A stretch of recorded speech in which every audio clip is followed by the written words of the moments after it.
Hi viewers, welcome to ask talks. ఈరోజు మనం social anxiety disorder గురించి మాట్లాడదాం. చాలామంది సోషల్ కండిషన్స్లో ముఖ్యంగా చాలామంది గ్రూప్స్ని ఎవరినైనా ఎదుర్కోవాల్సి వచ్చినప్పుడు, పబ్లిక్ ప్లేస్లో తమని తాము ఎక్స్పోజ్ చేయాల్సి వచ్చినప్పుడు, ప్రజెంటేషన్ ఇవ్వాల్సి వచ్చినప్పుడు, ఇతరులతో మాట్లాడాల్సి వచ్చినప్పుడు, స్టేజ్ ఎక్కాల్సి వచ్చినప్పుడు, నలుగురితో మాట్లాడాల్సి వచ్చినప్పుడు చాలా భయపడుతూ ఉంటారు. దీన్ని సోషల్ ఫోబియా అని కూడా అంటారు. ఈ సోషల్ ఫోబియా ఎందుకు వస్తుంది? అసలు ఎందుకు జనం అంటే భయపడతారు, పబ్లిక్ అంటే భయపడతారు, స్టేజ్ ఎక్కడం అంటే భయపడతారు, ఎగ్జామ్స్ అంటే భయపడతారు, పాట పాడాలంటే భయపడతారు, 10 మంది ఉండి నన్ను చూస్తున్నారంటే భయపడతారు? ఇది ఎందుకంటే ప్రతి మనిషికి సోషల్ అప్రూవల్ కావాలి. సోషల్ అప్రూవల్ అంటే తను ఏం చేస్తున్నా చుట్టూ ఉన్న వ్యక్తులు మెచ్చుకోవాలే తప్ప విమర్శించకూడదు. ఎదుటి వ్యక్తి నన్ను తప్పు పట్టకూడదు, ఎదుటి వ్యక్తి నాలో లోపాన్ని చూడకూడదు, ఎదుటి వ్యక్తి నన్ను ప్రశ్నించకూడదు. ఇలా ఉంటే నేను చాలా కంఫర్టబుల్గా ఉంటాను అని అనుకున్నప్పుడు, అలాంటి పరిస్థితి లేనప్పుడు వాళ్ళు ఫోబియా ఫీల్ అవ్వాల్సి ఉంటుంది, భయాన్ని గురవుతారు, అలాగే యాంగ్జైటీకి గురవుతారు. చాలామందిని చూసుంటారు, ఇద్దరితో ముగ్గురితో బాగా మాట్లాడతారు, కానీ 10 మందితో మాట్లాడాల్సి వచ్చినప్పుడు, పని చేస్తున్న ఉద్యోగులైతే అందరూ ఉద్యోగులు కలిసినప్పుడు మీటింగ్లో మాట్లాడాల్సి వచ్చినప్పుడు మైకు చేతికిస్తే వాళ్ళకి భయం మొదలవుతుంది. పాట చాలా బాగా పాడగలిగే చాలామంది ఉన్నారు, కానీ అందరూ చూస్తున్నారంటే పాడలేరు. అందుకే మనం చాలాసార్లు అంటుంటాం బాత్రూమ్ సింగర్ అని. ఎందుకు బాత్రూమ్ సింగర్ అంటే అక్కడ ఎవరు అప్రూవ్ చేయడానికి, అప్రిషియేట్ చేయడానికి పబ్లిక్ ఉండరు కాబట్టి, నీకు నువ్వే ఆడియన్స్ కాబట్టి ధైర్యంగా పాడగలుగుతారు. అక్కడ ఏ ఫోబియా, ఎటువంటి యాంగ్జైటీ ఉండదు. కానీ సోషల్ ఫోబియా, సోషల్ కండిషన్స్లో చాలామంది వ్యక్తులు చూస్తున్నప్పుడు, మిమ్మల్ని ఎగ్జామ్ చేస్తున్నారన్నప్పుడు, ఎవరైనా టెస్ట్ చేస్తున్నారన్నప్పుడు, ఎవరైనా మిమ్మల్ని ఎవాల్యుయేట్ చేస్తున్నారనుకున్నప్పుడు, ఇట్లాంటి పరిస్థితుల్లో మనిషి యాంగ్జైటీకి గురవుతారు. ఇలాంటి వాళ్ళకు సోషల్ ఫోబియా అంటాం. ఈ సోషల్ ఫోబియా వల్ల సమాజంలో చాలా చోట్ల ఎక్స్పోజ్ అవ్వాల్సిన చోట ఎక్స్పోజ్ అవ్వలేరు. తమ ప్రతిభను ఎక్కడైతే చూపించాలో అక్కడ చూపించడానికి భయపడతారు. తనకు తెలిసిన విషయాన్ని మాట్లాడడానికి చాలా భయపడతారు. తనకు బాగా తెలుసు ఒక సబ్జెక్టు గురించి, కానీ ఆ సబ్జెక్టు నలుగురిలో మాట్లాడడానికి వెనకాడతారు. ఇలాంటి కండిషన్స్లో సోషల్ ఫోబియా మనిషిని చాలా వెనక్కి నెడుతుంది. నిజం చెప్పాలంటే ప్రపంచంలో 3వ అతిపెద్ద సైకలాజికల్ డిజార్డర్ ఏంటంటే సోషల్ ఫోబియా.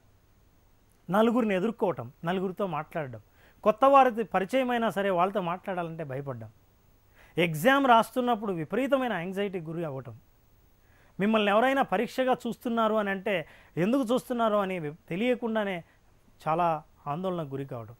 ఇలాంటి వాళ్ళకి చాలా ఫిజియలాజికల్ డిజార్డర్స్ కూడా ఉంటాయి. అంటే ఫిజియలాజికల్గా ఆ లక్షణాలను కూడా ప్రదర్శిస్తుంటారు. వీళ్ళ హార్ట్ రేటు బాగా పెరుగుతుంది, అరచేతులు చెమట పడతాయి, కాళ్ళు వణుకుతాయి, మాట తడబడుతుంది, నోరు ఎండిపోతుంది. ఇలాంటి అన్ని పరిస్థితులను వాళ్ళు ఎదుర్కొంటారు. అయితే ఈ భయపడే వాళ్ళందరికీ ప్రతిభ లేదా అంటే ప్రతిభ చాలా ఉంటుంది, కానీ దాన్ని వ్యక్తం చేయటానికి మాత్రం భయపడుతుంటారు. ఈ భయానికి ఇందాక మనం అనుకున్నట్టు కారణం ఏంటంటే సోషల్ అప్రూవల్. సొసైటీలో తనను చూస్తున్న వాళ్ళు, తనను ఎవాల్యుయేట్ చేస్తున్న వాళ్ళు ఎవాల్యుయేషన్లో మనల్ని మెచ్చుకోవాలే తప్ప విమర్శిస్తే మనం భరించలేము అని అనుకున్నప్పుడు వీళ్ళు విపరీతమైన ఆందోళనకు గురి అవుతారు. అందుకనే ఇలాంటి విమర్శించే అవకాశం కానీ, అవతల వాళ్ళు నేను సరిగ్గా పర్ఫామ్ చేయలేకపోయానని చెప్పే అవకాశం కానీ ఇవ్వకూడదంటే ఏం చేయాలంటే ఒకటే, మనం పర్ఫామ్ చేయకపోవడం, పబ్లిక్ ముందుకు రాకపోవటమే మేలు. అందుకే ఇలాంటి సిచ్యువేషన్ వాళ్ళు అవాయిడ్ చేస్తుంటారు. పబ్లిక్గా మాట్లాడరు, పబ్లిక్ ఫంక్షన్లోకి రారు, స్టేజ్ ఎక్కరు, పాట పాడరు. సో ఇలాంటి వాటన్ని తప్పించుకుంటూ ఉంటారు. అసలు ఇలాంటి సోషల్ ఫోబియా రావడానికి కారణం ఏంటి? నెంబర్ 1, కొంతవరకు జెనెటిక్ కండిషన్ ఉన్నా, ఈ జెనెటిక్ రీజనే దానివల్లే వీళ్ళకి ఇలాంటి భయం ఉందని చెప్పడానికి లేదు. సోషల్ కండిషన్స్ కూడా చిన్నప్పుడు వాళ్ళు పెరుగుతున్నప్పుడు తల్లిదండ్రులు వాళ్ళకి ఎంత సోషల్ ఎక్స్పోజర్ ఇచ్చారు అన్నది కూడా చాలా అవసరం. రెండవది, చిన్నప్పుడు ఎవరైతే ఎక్కువ విపరీతమైన విమర్శకు గురి అయ్యారో, చేసే ప్రతి పనిని తప్పు పట్టడం మొదలుపెట్టారో, ఆ పిల్లలు సోషల్ ఫోబియాకు గురవుతారు. ఇద్దరు పిల్లలుంటే తల్లిదండ్రులు ఎప్పుడైతే వాళ్ళిద్దరిని పోలుస్తూ వెళ్తారో, ఈ పోలికలో ఎప్పుడూ ఒకరిని మాత్రం విమర్శిస్తూ ఉంటే ఇంకొకరిలాగా నేర్చుకోమని అంటారో, అవతల వాళ్ళు ఏ పని చేయడానికైనా సరే ఆలోచించాల్సిన పరిస్థితి వస్తుంది, భయపడాల్సిన పరిస్థితి వస్తుంది. తర్వాత తను కరెక్ట్ చేస్తున్నా సరే ఈ చేసే పని కరెక్టా కాదా అన్న అనుమానంతో ఆందోళనకు గురవ్వాల్సి వస్తుంది. ఈ ఆందోళనకు గురవ్వటం కంటే మెదడు ఏం చెప్తుందంటే దయచేసి ఈ పని మానేయటమే మంచిది అని. అందుకే చాలామంది వీటిని అవాయిడ్ చేస్తారు తప్ప ఫేస్ చేయలేరు. సో ఇలాంటి సోషల్ కండిషన్స్లో ఫోబియా రావడానికి కారణం ఏంటంటే చిన్నప్పుడు పెరిగిన పరిస్థితులు, చిన్నప్పుడు సోషల్గా అందరినీ కలవకపోవడం. ఇవాళ రేపు మీరు ఎప్పుడు చూస్తుంటారో ఎవరైనా బంధువులు ఇంటికి వస్తే చిన్నపిల్లలు ఇంట్లో ఏ వీడియో గేమ్స్ ఆడుతున్నో లేకపోతే కంప్యూటర్తోనో స్పెండ్ చేస్తుంటారు, లేదా మొబైల్ ఫోన్స్తో స్పెండ్ చేస్తుంటారు. టైం ఎక్కువ ఈ గ్యాడ్జెట్స్తో స్పెండ్ చేయడం వల్ల, పబ్లిక్ ఎవరు ఎక్స్పోజ్ కాకపోవడం వల్ల, నలుగురితో మాట్లాడడం నేర్చుకోకపోవడం వల్ల వాళ్ళకి సోషల్ స్కిల్స్ బాగా తగ్గుతాయి. ఈ సోషల్ స్కిల్స్లో ప్రధానమైనది కమ్యూనికేషన్. ఎంత చక్కగా మాట్లాడాలి, అసలు ఎవరైనా కలిసినప్పుడు మాటను ఎలా మొదలు పెట్టాలి అని తెలుసుకోవడం కూడా అదొక కళ. ఇలాంటి విషయాలు తెలియకే నేను ఎలా మొదలు పెడతానో, నేను ఎలా మాట్లాడతానో, అసలు మాట్లాడగలనో లేదో అన్న భయం వల్ల వాళ్ళు విత్డ్రా అయిపోతారు. వాళ్ళు భయానికి గురవుతారు, సిగ్గుకు గురవుతారు. అందుకే ఈ లక్షణాలు ఎవరైతే ఎక్కువ సిగ్గుపడుతుంటారో, ఎక్కువైతే భయపడుతుంటారో, ఎవరైతే ఆందోళన పడుతుంటారో వాళ్ళు ఎక్కువ విత్డ్రా అయిపోతుంటారు, వెనక్కి వెళ్తుంటారు, వెనకడుగు వేస్తుంటారు. ఇలాంటి వెనకడుగు వేయడం ఒక్క పరిస్థితిలోనే కాదు, ఈ వెనకడుగు వేయడం అన్నది జీవితంలో కూడా వర్తిస్తుంది. జీవితంలో కూడా చాలా విషయాల్లో ముందుకు వెళ్ళాల్సిన అవకాశం ఉన్నా సరే వెనక్కి వెళ్ళే పరిస్థితి వస్తుంది.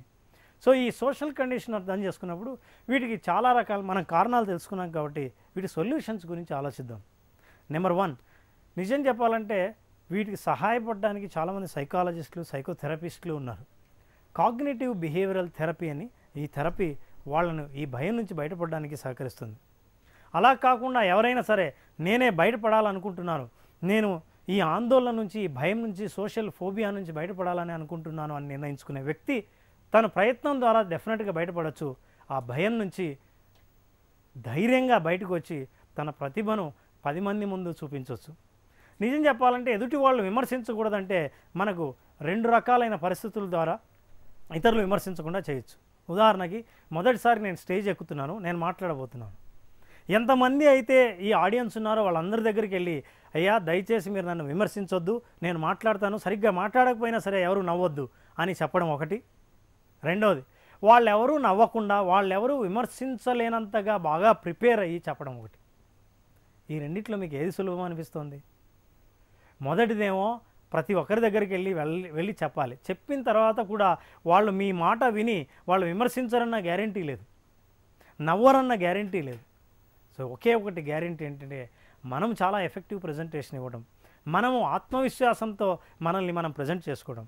ఎదుటి వాళ్ళు ఎలా మనల్ని ఎవాల్యుయేట్ చేసినా, ఎలా టెస్ట్ చేసినా సరే వాటితో సంబంధం లేకుండా మనం బాగా మాట్లాడాలి, బాగా పర్ఫామ్ చేయాలన్న ఒక ఆలోచన మాత్రం మెదడులో ఉంచుకుని మనం పర్ఫామ్ చేయాల్సిన అవసరం చాలా ఉంది.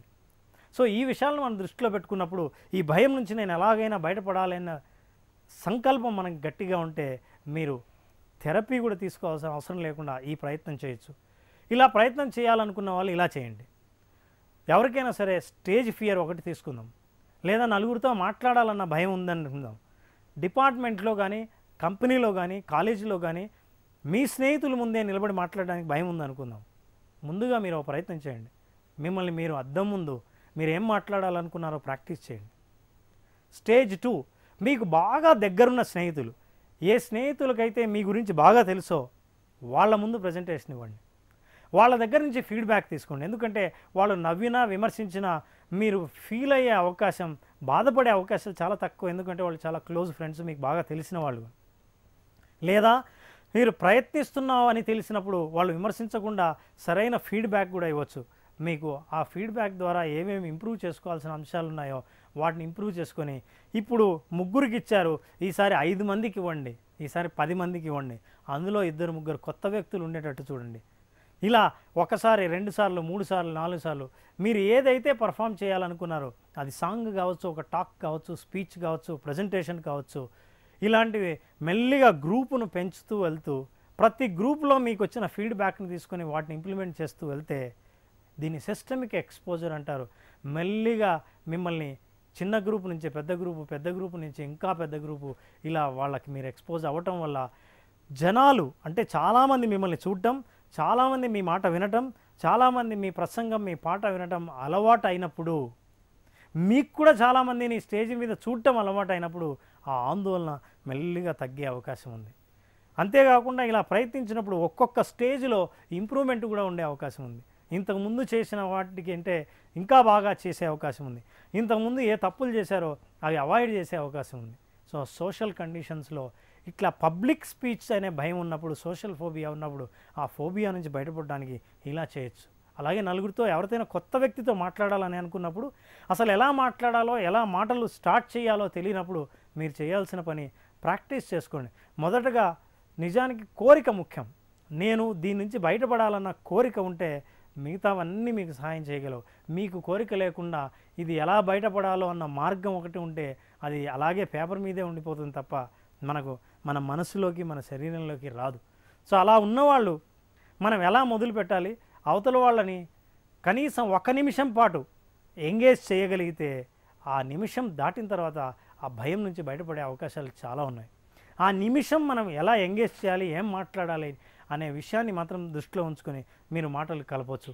సో ఈ రకంగా మనం సోషల్ యాంగ్జైటీ డిజార్డర్ ఈ సమాజంలో అతి ఎక్కువగా ఉన్న ఈ డిజార్డర్ నుంచి బయటపడడానికి, ఈ సోషల్ ఫోబియా నుంచి బయటపడడానికి మీ ప్రతిభను ఈ ప్రపంచానికి ఆవిష్కరించడం కోసం మీరు చేయాల్సిన పని ఏంటంటే ఇలాంటి ప్రయత్నం చేసి ఎంత ఎక్కువ మంది ముందు ఎన్నిసార్లు ప్రయత్నిస్తే, ఎన్నిసార్లు ఫెయిల్ అవుతే అంత పెద్ద సక్సెస్కి ఆస్కారం ఉందన్న విషయాన్ని మీరు గుర్తుపెట్టుకొని మీ ప్రయత్నం మీరు చేస్తే తప్పకుండా మీరు ప్రతిభగల స్పీకర్గా, ప్రతిభగల సోషల్ హ్యూమన్ బీయింగ్గా మీకు బాగా పేరు వచ్చే అవకాశం ఉంది. I wish you all the best and happy presentation.